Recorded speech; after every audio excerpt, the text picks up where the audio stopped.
Oke, Assalamualaikum warahmatullahi wabarakatuh. Selamat pagi, Sobat CSN di seluruh penjuru Indonesia. Selamat datang di podcast paling relevan buat kita-kita, CSN Jago Digital. Ya. Saya Asrullah, dan hari ini saya ditemani 4 rekan seperjuangan saya yang siap berbagi amunisi digital. Ada Mas Aji, sang tool expert kita. Halo Mas Aji. Halo Mas Oke. Asrullah, Sehat ya? Alhamdulillah Mas. Lalu selanjutnya ada Mas Farhan, safety guard kita di dunia maya. Siap Mas Farhan? Siap, siap, siap. Baik. Siap ya. Ya. Ada Mas Habil yang mewakili suara milenial dan Gen Z. Apa kabar Mas Habil? Alhamdulillah baik. Alhamdulillah ya. Terima kasih Mas Dan Asrul. ada, oh iya ya, siap siap siap. Dan ada pula Mas Aziz yang akan berbagi perspektif bijak ya dari digital imigran. Sehat Mas Aziz? Uh, Alhamdulillah sehat Mas Alhamdulillah. Hasrul. Mas Hasrul apa kabar? Oke, baik, alhamdulillah. Baik, rekan-rekan, masa percobaan ini adalah Kawah Chandra di Muka, di mana mari kita asah dua kompetensi kunci. Yang pertama adalah cakap digital dan aman digital. Ya, siap semua? Siap, Siap siap. ya? Siap Mas, Siap. siap. Siap, siap. Ya, langsung tancap gas. Ya, ke segmen pertama, cakap digital. Ini bukan cuma soal podcast sembarangan, dan kita akan memulai pertanyaan pertama untuk Mas Aji. Ya, kita mulai dari Mas Aji. Mas, sering kita dengar istilah cakap digital. Ya, bisa tolong di breakdown skill utama apa saja yang wajib kita kuasai sebagai ASN modern, dan bagaimana cara untuk memaksimalkan gadget yang sudah ada di tangan tanpa harus beli yang mahal. Saya persilakan ke Mas Aji. Siap Mas, benar sekali Mas. Kayak sekarang semua hampir bidang kerja dan kehidupan sehari-hari itu bersentuhan dengan teknologi Mas Asrul. Jadi cakap digital skill ini juga bukan lagi pilihan tapi kebutuhan Hmm, Mas Asrul. kebutuhannya. Ya, siap. Oke, terima kasih. Saya beralih ke Mas Habil. Ya, untuk tadi terkait soal skill dan mindset. Ya, sekarang praktiknya, ya, Mas Habil, mengapa seorang ASN harus paham betul penggunaan medsos dan e-commerce? Apa untungnya buat negara? Ya, terima kasih Mas Asrul ya. Izin teman-teman narasumber yang lain ya. Karena di dalam dunia digital saat ini ya, Bapak-bapak semuanya, kita itu semuanya masyarakat itu pasti gunain medsos ya, pasti pakai yang namanya medsos. Nah, di dalam medsos itu kita bisa nge-share apapun tentang kehidupan kita gitu, mau itu kehidupan pribadi maupun juga pekerjaan atau apapun lah bisa kita share di sana gitu ya. Nah, sebagai seorang ASN gitu ya, kita punya core value namanya berakhlak gitu ya. Nih yang bisa kita lihat di samping belakang saya ini gitu ya. Nah, dalam kehidupan kita itu kita harus ya mengaplikasikan core value ASN itu ya dalam kehidupan sehari-hari. Nah, termasuk dalam bersosial media juga di dunia maya tentunya gitu ya. Nah, manfaatnya apa sebagai seorang ASN itu menggunakan sosial media? Nah, salah satu manfaat yang paling besar itu adalah kita bisa menyebarluaskan eh, pencapaian-pencapaian pemerintah. Nah, kita kan sebagai ASN nih, bagian dari pemerintahan gitu ya. Kita bisa nge-share semua pencapaian kita di sana agar masyarakat luas tahu gitu ya, hal-hal yang bermanfaat untuk mereka semua. Kemudian juga terkait e-commerce tadi sempat disinggung sama Mas Asrul. Nah, ini juga bisa jadi berguna untuk ASN gitu ya dalam membeli peralatan-peralatan gitu ya. Nah, namun juga pastinya harus sesuai dengan regulasi yang ada gitu ya, nggak boleh sembarang beli gitu ya.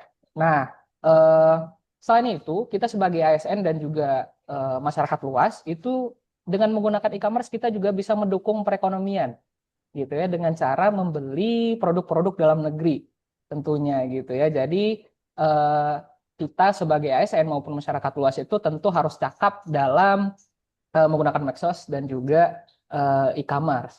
Seperti itu Mas Asrul. Masya Allah. Terima kasih jawaban dari Mas Habil. Saya lanjut ke pertanyaan ketiga untuk Mas Aziz ya. Bicara adaptasi, ini pasti tantangannya, ya, Mas Aziz. Sebagai seorang yang mungkin tidak tumbuh besar dengan teknologi ini, atau seorang digital imigran, apa tantangan terbesar yang Anda rasakan saat harus beradaptasi dengan begitu banyak aplikasi dan fitur baru dan waktu singkat? Baik, Mas Asrul. Selamat pagi semua rekan-rekan panelis ya. Eh, Gini, terima kasih Mas Asrul. Jadi bagi generasi yang lebih senior ya, kita sebut saja seperti itu ya, saya agak malu menyebut yang berhubungan dengan usia. Oke, tantangan utamanya sih sebenarnya ada dua hal. Yang pertama itu adalah kecepatan. Jadi teknologi selalu berubah. Kemudian banyak fitur-fitur baru yang muncul, kalaupun aplikasi yang sama ada, fitur barunya muncul. Terus ada aplikasi yang selalu bermunculan. Nah, dan bagi generasi senior itu butuh waktu lebih untuk membangun kebiasaan dan terbiasa untuk itu. Jika rekan-rekan yang lebih muda atau Gen Z sekarang ini bisa belajar sambil jalan, nah kami ini mungkin yang lebih lebih senior begitu lebih butuh waktu khusus untuk duduk, membaca petunjuk, mungkin mencoba-coba hingga benar-benar paham gitu. Jadi tantangannya bukan pada kami menolak pada teknologi, tetapi lebih pada kebutuhan waktu dan proses belajar yang lebih banyak begitu. Karena emang dari remaja kami tidak terbiasa dengan teknologi yang terus berkembang dan cepat seperti saat ini. Jadi kami supaya bisa menggunakan perangkat digital yang dengan efektif, kami butuh waktu yang agak lebih lama mungkin dari generasi muda. Mungkin tantangannya itu aja, karena terlalu cepat berubah. Terima kasih Mas Asri. Ya, itulah tadi ya dari jawaban dari Mas Aziz. Luar biasa, cakap udah. Tapi kalau kebobolan kan percuma, ya. Kita masuk segmen paling krusial, aman digital. Dan ini pertanyaan untuk Mas Farhan. Saya ke Mas Farhan, sang safety guard. Ya, dalam konteks keamanan, ya, keamanan data kita sebagai SN, tolong jelaskan apa yang dimaksud dengan insider threat dan mengapa Undang-Undang Perlindungan Data Pribadi itu jadi kitab suci baru yang wajib kita pahami. Baik, terima kasih Mas Asrul. Ya, saya sebagai menceritakan bagaimana keamanan kita dalam jaga konteks di dunia cyber ini. Sudah disebutkan pada Undang-Undang Nomor 27 Tahun 2002 tentang perlindungan data pribadi, ya kan? Itu dijelaskan bahwasanya kita harus bisa menjaga data pribadi. Bagaimana menjaga data pribadi? Yang pertama kita harus membuat password tuh, baik itu email, password ya di sosial media tuh jangan terlalu mudah diingat, cuma 1, 2, 3, 4, 5, 6. Tapi kita coba melakukan variasi, di mana variasi tersebut yang tidak bisa diketahui oleh orang, tidak mudah diingat. Misalnya apa? Misalnya ada hashtagnya dan sebagainya. Kemudian terkait dengan penyimpanan data ya, kita simpan data itu kalau bisa jangan di Google Drive. Itu data-data penting karena apabila itu dibobol nanti bisa dilihat oleh semua orang ya. Karena kenapa? Terkadang kita kan pakai jaringan wifi-nya di kantor ataupun kita terkadang pakai hotspotnya teman ya kan. Jadi terlalu sering kita memakai jaringan kantor maupun hotspot teman itu mengakibatkan data kita itu bisa dilihat oleh orang orang lain. Jadi kalau bisa kita hindari ya, terutama di warung kopi ya. Biasanya di warung kopi kita sering minta wifi di warung kopi ya kan. Itu kalau bisa dihindari karena itu mengancam uh, data pribadi kita, ya kan? Terkait dengan insect threat itu ya adalah ancaman yang ada itu di lingkungan kita. Misalnya kita sama-sama pegawai, mitra kerja kita, kita hindari memberi password email ya kan kepada teman-teman. Ini terkadang karena kita udah terlalu percaya, kita udah kasih apa nih passwordnya. Hindari itu karena hal itu bisa mengancam konteks keamanan cyber, ya kan? Bisa kita lihat, mungkin kita nganggap sepele ya memberi password kepada rekan kerja kita, tapi itu dalam waktu-waktu tertentu menjadi ancaman bagi kita. Hal itulah mengapa adanya Undang-Undang nomor 27 tahun 2022 tentang perlindungan data pribadi sangat penting bagi ASN, ya kan? Di mana data pribadi itu kita nggak boleh kita share ke orang, mau apapun itu. Karena nanti kalau kita share, seperti kita bilang tadi, informasi yang mungkin kita simpan secara detail bisa dilihat orang lain. Jadi, untuk menghindari hal tersebut, apabila kita mau uh, melakukan suatu penyimpanan data, ya kan, passwordnya itu jangan diberikan kepada orang lain. Jadi, kalau kita mau uh, simpan data, misalnya di email, begitu dan minta, emailnya apa? Oh, emailnya ini. Passwordnya apa? Passwordnya kalau bisa kita isi sendiri. Nah, itulah mekanisme gimana kita bisa menjaga keamanan cyber ya, paling mendasar ya, terutama bagi kita ASN ini. Begitu Mas Asrul kurang lebih. Iya. Ngeri juga ya. Ya, ancaman ini, apalagi ancaman dari dalam. Nah, kalau dari luar, ya lebih seram lagi sepertinya. Mas Habil, apakah ada kasus phishing atau scam yang viral belakang ini yang bisa jadi pembelajaran pahit atau pelajaran pahit buat kita semua? Baik, terima kasih Mas Asrul. Izin Mas Farhan menambahkan sedikit ya. Jadi selain ancaman dari dalam, itu juga ada ancaman dari luar juga gitu ya.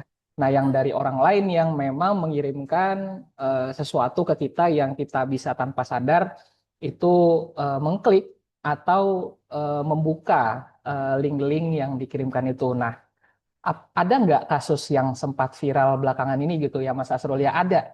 Ya, belakangan ini yang terkait dengan kita yaitu Kementerian Perlindungan Pekerja Migran itu banyaknya kasus penipuan bekerja di luar negeri gitu ya untuk masyarakat. Nah, jadi modusnya itu banyak sekali penipu yang menawarkan janji manis gitu ya. Janji manisnya apa? Gaji besar, tapi persyaratan kerjanya nggak ada gitu, Mas Asrul dan bapak-bapak semuanya. Nah, ini kan secara logika aneh ya gitu. Sementara biasanya gaji besar itu membutuhkan tanggung jawab yang besar ataupun kompetensi yang tinggi juga gitu ya. Tapi nah itulah yang terjadi, orang termakan janji manis itu gitu ya.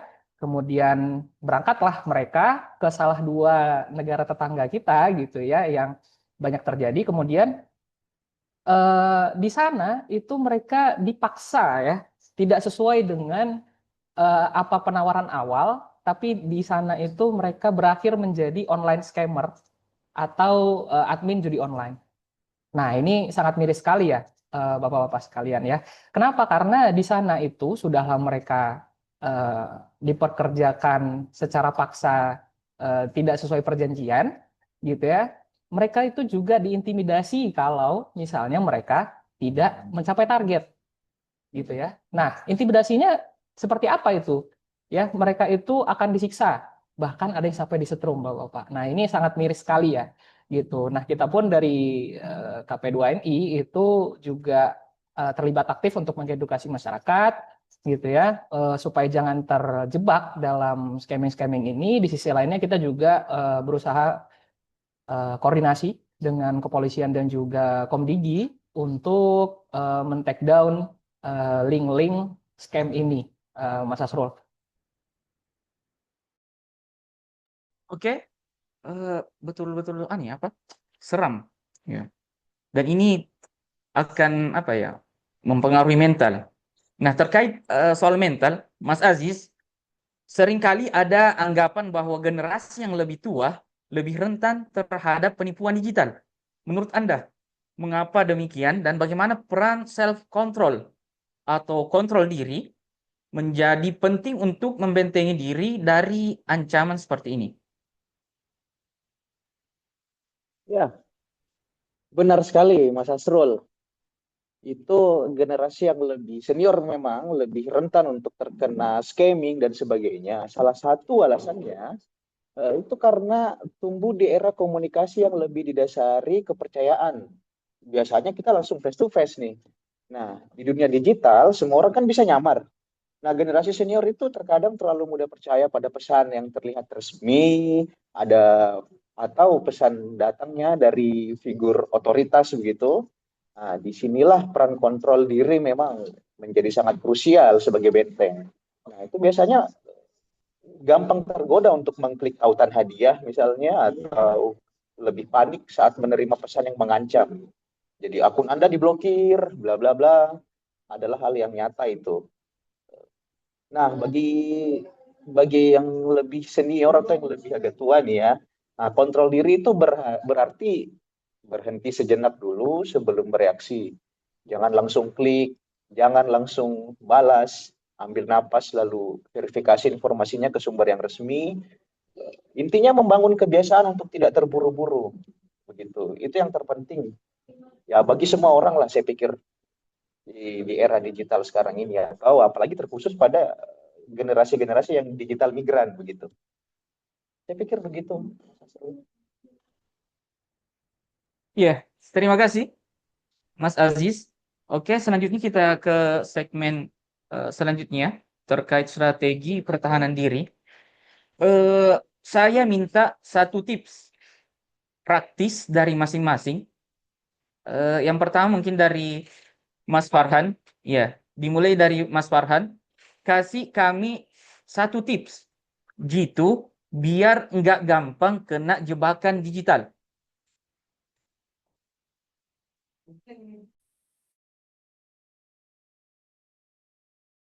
Belum termute, belum terdengar. Izin Oke, Mas. Oke, siap. Iya. tips yang paling gampang ya, paling sangat gampang, hindari memberikan password kepada siapapun, baik rekan kerja, saudara ya. Hindari. Untuk menjaga itu adalah uh, paling mendasar, ya kan? Paling mendasar, hindari memberikan password, ya. Hindari apapun itu dan jangan membuat password sangat mudah. Kalau bisa yang sulit dihafal oleh orang lain. Itu, Mas Asrul. Siap, terima kasih. Selanjutnya mungkin ke Mas Habil. Ya, terkait tips terkait apa cara kita bersosial media sebagai ASN. Baik,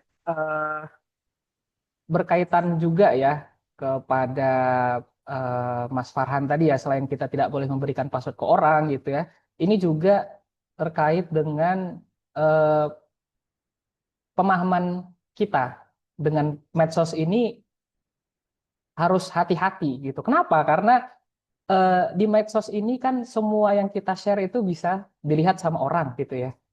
Masyarakat luas bisa melihatnya gitu ya. Nah, jadi kita harus menjaga citra diri sendiri di sosial media itu. Nah, kemudian eh, kalau misalnya nih kita nge-share hal-hal yang tidak patut gitu ya, atau hal yang eh, di luar dari keinginan kita untuk bagaimana diri kita itu ingin dicitrakan gitu ya. Nah, itu tuh sebenarnya nggak bisa hilang kalau misalnya sudah terlanjur terlepas ke media sosial gitu ya. Jejak digital itu kita nggak bisa hilang gitu sebenarnya. Walaupun sudah dihapus, itu biasanya selalu ada saja cara untuk mencari hal-hal tersebut gitu ya yang sudah kita hapus itu. Sehingga apa? Eh, Semua itu menjadi berpengaruh kepada orang menilai diri kita itu seperti apa gitu ya. Nah, apalagi di zaman yang sudah canggih sekarang AI ya, apa-apa pakai AI gitu ya. Nah, ini tuh bisa dimanfaatkan oleh pihak-pihak yang tidak bertanggung jawab juga, Mas Asrul dan Bapak-Bapak semuanya. Walaupun yang kita share itu sudah baik bahkan gitu ya, itu bisa saja nanti di crop ke gitu ya, dipotong-potong atau dimanipulasi sedemikian rupa sehingga itu menjadi framing negatif itu bisa saja. Sehingga kita harus berpikir nih terlebih dahulu baik buruknya ketika kita mengupload atau nge-share sesuatu. Begitu Mas Asrul.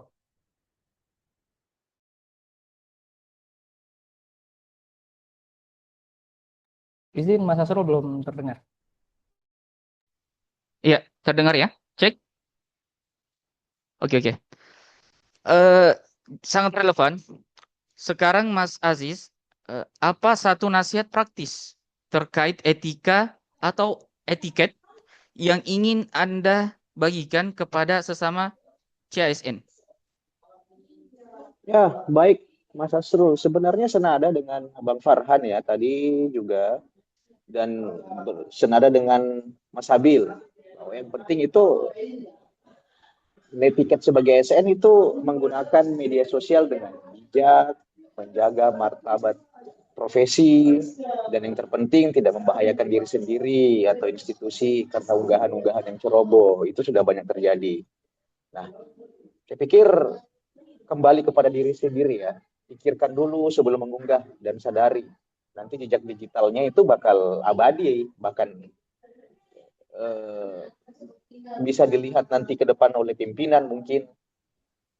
Dan tidak cuma citra diri, kita juga harus menjaga keamanan yang seperti diulas sama Mas Farhan tadi. Jangan mengunggahlah data sensitif seperti KTP, detail keluarga, atau lokasi rumah. Nanti akibatnya akan berdampak buruk lah buat kita. Saya kira demikian Mas Asrul.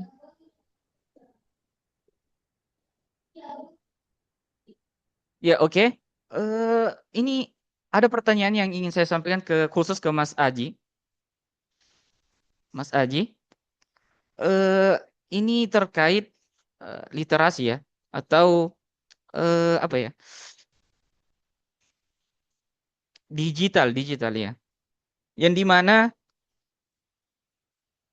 kalau kita bicara digital skill, apa saja sih keterampilan utama yang harus dimiliki seseorang di era digital ini?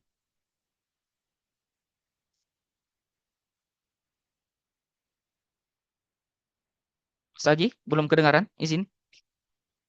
Siap, ya Mas.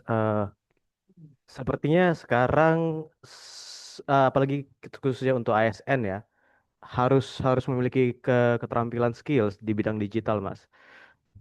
Secara sederhana, yang pertama itu memahami dasar teknologi dulu, Mas. Kayak kita bisa menggunakan AI, tapi kita harus tahu dulu bagaimana prompt atau kata-kata yang akan diinput untuk biar AI itu juga menghasilkan hasil yang sempurna. Dan yang kedua itu etikanya, Pak. Etikanya tadi seperti di Mas Aziz bilang, jejak digital itu tidak akan hilang. Jadi ASN itu wajib menjaga profesionalitas Mas di ruang digital, menyebarkan informasi yang benar, juga jaga nama rahasia bangsa, negara, instansi Mas. Juga yang ketiga itu keamanan data, seperti Mas Farhan tadi bilang juga, kita tuh mampu untuk eh, menjaga kerahasiaan data pribadi kita, password kita dengan jangan menyebarkan atau jangan terlalu FOMO ya. Kadang-kadang kan di Instagram itu posting sesuatu itu bisa jadi kata kunci dari password kita sendiri, Mas.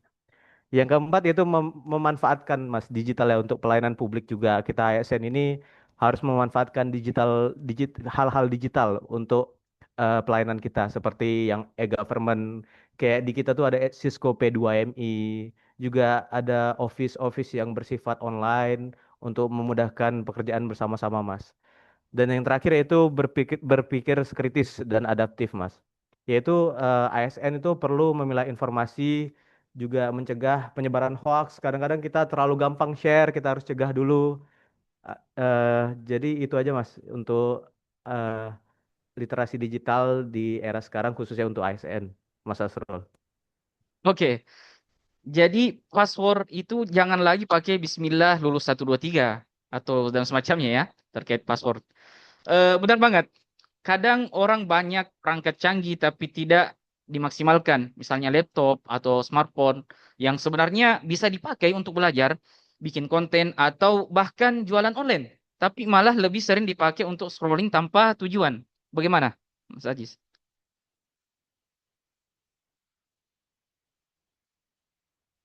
Mas Aji? Iya Mas, benar kali Mas. Banyak banyak kali tuh yang sebelumnya banyak yang cuma punya handphone itu cuma untuk scrolling scrolling doang. Padahal kan bisa untuk yang pertama ya untuk literasi digital ya Mas. Kayak kita bisa nyari bahan-bahan eh, belajar, bahan baru untuk kerjaan di internet dengan menggunakan AI juga.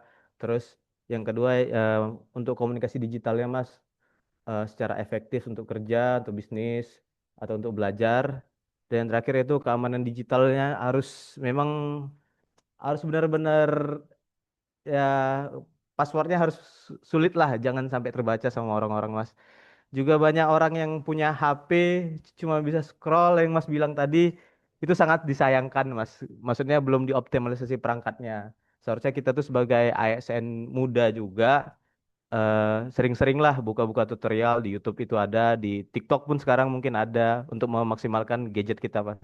Nggak perlu yang mahal-mahal, yang menengah-menengah aja yang sederhana pun bisa kita optimalkan menjadi eh, bu- punya penghasilan atau produktivitas tinggi lah dari gadget tersebut, Mas. Karena gadget-gadget itu bisa jadi eh, alat alat kerja sebenarnya, Mas. Bukan hanya untuk scroll. Bisa menghasilkan uang juga dari gadget, Mas. Ya, terima kasih Mas Aji. Ya, mungkin itu saja eh, pertemuan kita pada hari ini, podcast kita pada hari ini. Saya simpulkan eh, bahwa ingat, jejak digital kita itu CV abadi. Apa yang kita unggah hari ini bisa menentukan karir kita 10 tahun lagi. Pikirkan baik buruknya sebelum mengunggah konten sensitif.